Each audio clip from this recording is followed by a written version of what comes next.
Yüreğimi sana bağlayarım, sana ömrümü bağlayarım. Elim ellerimde, gözüm gözlerimde, bile bilene cana canım. Gülüm aile gece Pısırda çalacak, söz veren sana mehribanım.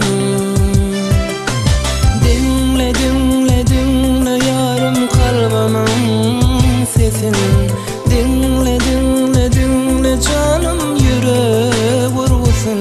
Yine sana, yine sana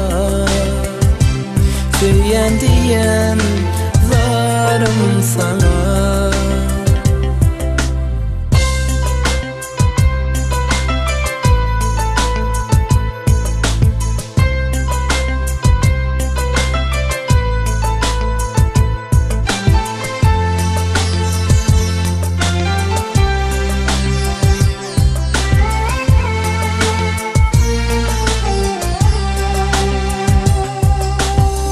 Sevim yaşayar erdemimde, bolu aydınım dillerimde. Ayırma ayırma beni bu sevimden, koyvermey beni yanımdan.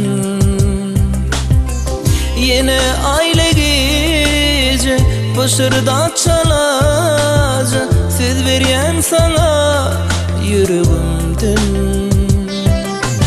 Dinle dinle dinle yarım kalbimin sesini. Dinle dinle dinle canım yüreğe vurgusun.